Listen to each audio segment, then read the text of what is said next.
Hey, hey, hey, welcome back to the English Coffee Talk Show. I'm Eva, and as always, I am so happy you're here with us today. Grab your cup, get comfortable, because we are about to have a really, really good conversation. And I'm James. Good to be here as always. Eva, okay, I have to say something before we even get started. This coffee today, what is this? Right? I know. So I found this little bag of Ethiopian single origin beans at the farmer's market last weekend, and I thought, okay, let's try it. And honestly, I was not ready. It's like fruity, but also kind of chocolatey. I don't even know how to describe it. It tastes like a coffee that went to art school. Oh, a coffee that went to art school. That's the most accurate description I've ever heard. I'm going to use that forever now. Please do. Anyway, okay, so how's your morning going? Because I will say mine started off a little rough. Oh no, what happened?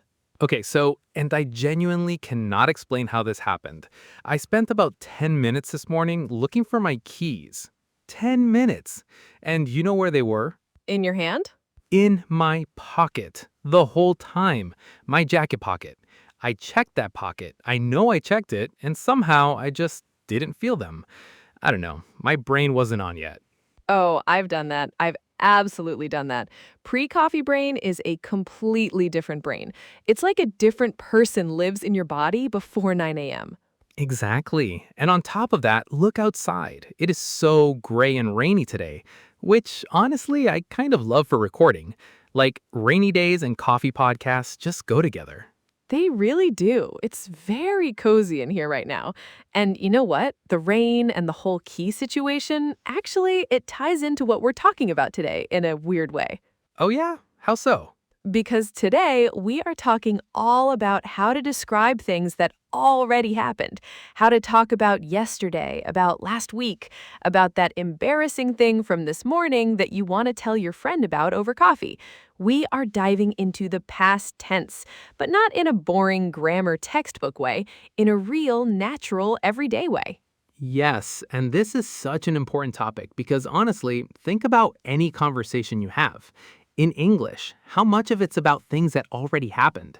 Like, oh, what did you do this weekend? Or did you see that show? Or so, what happened? Like, almost everything is past tense. Right, exactly. And if you're learning English, this is one of those areas where learners sometimes know the grammar rule. Like they know you add ed to a verb, but they don't always know how native speakers actually frame a story.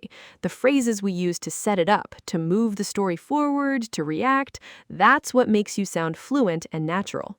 Totally. So that's what we're here for today. We're going to walk you through the key time expressions, some really common irregular past tense verbs that trip people up, and some of those great little storytelling phrases that just make your English sound so much more natural. And we're going to do it through real stories, actual things that happen to us, because that's the best way to hear this stuff in context, not on a flashcard, but in a real conversation. Okay, so let's start with the building blocks. Time expressions. These are the little words and phrases that tell your listener when something happened, and they're super easy to drop into any sentence once you know them. Yes, so the most obvious one, and we almost take it for granted, is yesterday. Simple. Yesterday morning, yesterday afternoon, yesterday evening. You can get really specific with it. Like, yesterday morning, I woke up late. Boom. Instant past tense setup. And then there's the other day. Now, this one is interesting because it's a little vague. It means sometime recently, but you're not being specific about exactly when. Like, the other day, I ran into my old professor at the grocery store. I'm not saying Tuesday or last week, just it happened recently. Native speakers use the other day all the time. It's one of those phrases that just makes you sound very natural because it's casual and relaxed. And similarly, a while back, which means sometime in the past, but further away. Like, a while back, I tried to learn how to knit. Not last week, maybe a year ago. It's fuzzy. Right, yeah. And then there are these transition phrases that really move a story forward. Turns out is one of my favorites. You use it when something unexpected is revealed. Like, I thought the cafe was open. Turns out it was closed for renovations. That turns out signals, oh, surprise, things weren't what they seemed. I love turns out. It's so satisfying in a story. And ended up is another great one. I went to the store for milk and ended up buying 17 things. It shows the final result of a situation, usually something unplanned or unexpected. Yes, ended up is very real life. And what about I was about to? That's a good one too. Oh, I was about to. Yes. This means you were just on the verge of doing something when something else happened. Like, I was about to leave the house when my phone rang. It creates this great moment of tension in a story. Something interrupted the plan. And for dramatic moments in your story, and every good story has a dramatic moment, you've got all of a sudden and out of nowhere. Both mean something happened very suddenly and unexpectedly. I was walking down the street and all of a sudden it started pouring rain. Or out of nowhere, this dog just ran across the road. They add so much energy to a story, and you can use them interchangeably. Both work in the same situations. Okay, now let's quickly touch on irregular past tense verbs because these come up in every single story, and learners sometimes get tripped up on them. These are the verbs that don't just add ed at the end. They change completely. So listen for these. Go becomes went. Get becomes got. Run becomes ran. Wake becomes woke. Forget becomes forgot. See becomes saw. Think becomes thought. Tell becomes told. Leave becomes left. Take becomes took. And drive becomes drove. And the key thing is you don't memorize these in a list. You absorb them through hearing them over and over in real conversations, which is exactly why listening to stuff like this podcast is so valuable. You're going to hear all of those verbs naturally in the stories we share today.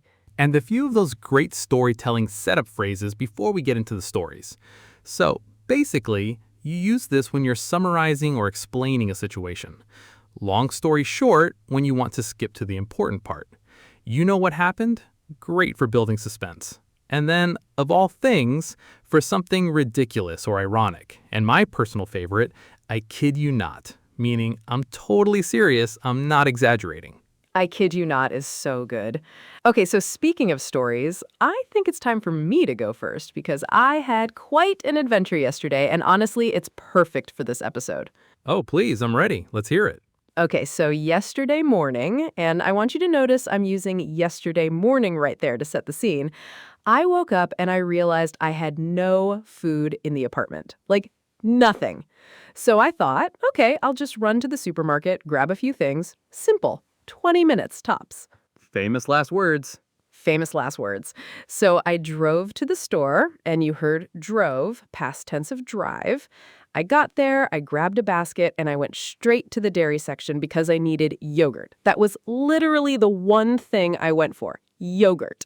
Just yogurt. Okay. Just yogurt. But, and here's where it all unravels, the dairy section was being restocked, so there were these big trolleys blocking the aisle, and a worker told me I'd have to come back in a few minutes. Fine, no problem. So I thought, okay, I'll just look around while I wait. Uh-oh. And so basically, I started wandering. And I don't know if you've had this experience, but when you wander around a supermarket without a plan, you lose all sense of time and space.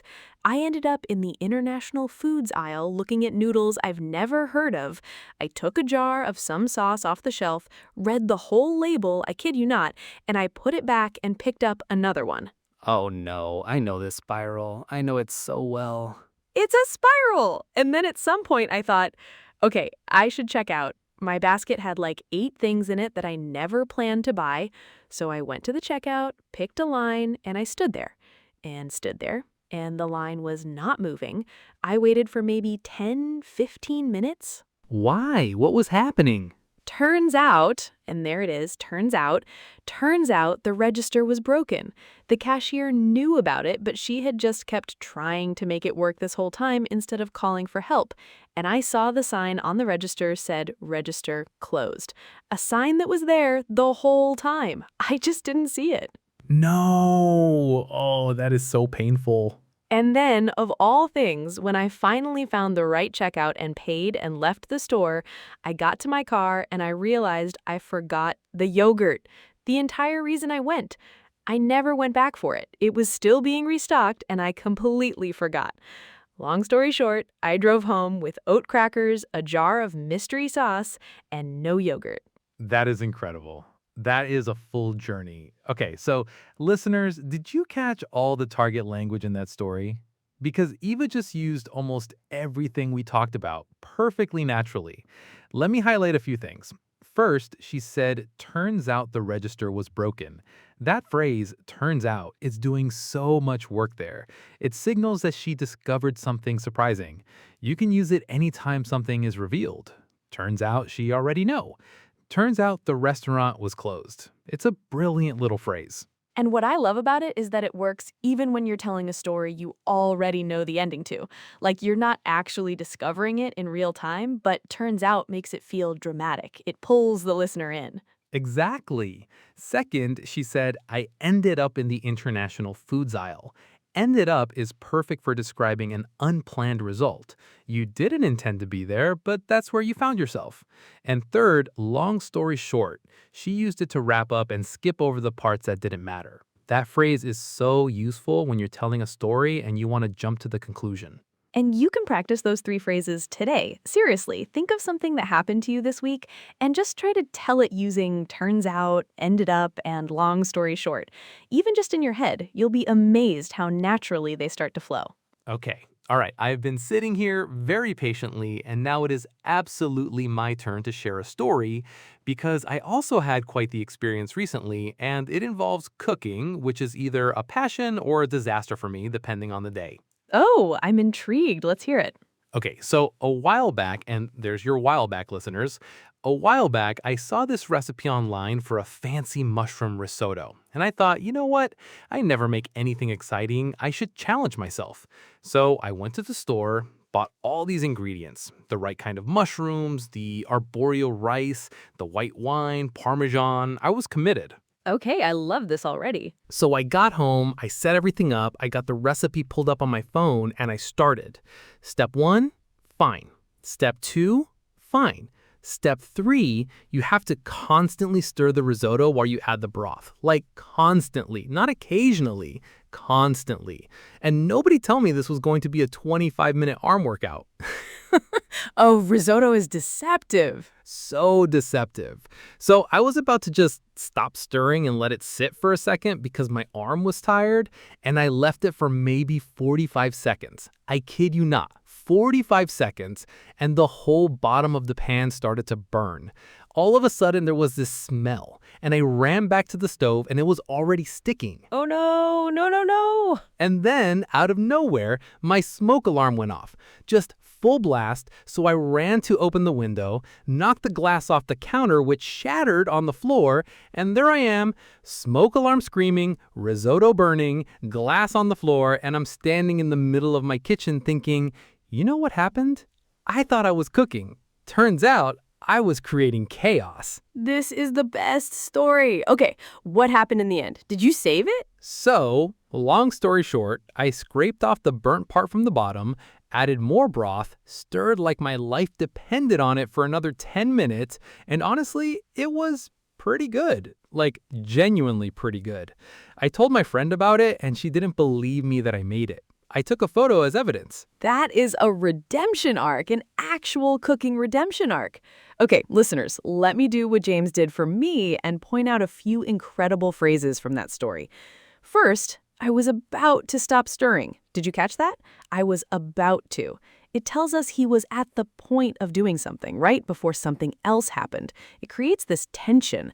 I was about to leave when the alarm went off. It's such a useful structure. Try it. Think of something that almost happened to you and use I was about to. And it genuinely happened exactly like that. The timing of the disaster was impeccable. Perfectly timed chaos. Second, all of a sudden there was the smell, and out of nowhere my smoke alarm went off. James used both of our dramatic surprise phrases, and you can really feel how they work. They signal something unexpected is about to happen. It puts the listener on alert. It's a storytelling superpower. I like being told I have a superpower, even if it's just describing my own disasters. And third, he said, I told my friend about it. That's told, past tense of tell. And I took a photo. Took, past tense of take. Both irregular, both incredibly common. You're going to use told and took in real conversation constantly. So just keep listening and they'll click. That's the thing about irregular verbs. Once you hear them enough times in real context, they just start to feel right. You stop having to think, oh wait, past tense of take is took. It just comes out naturally. Absolutely. And that is how fluency actually works.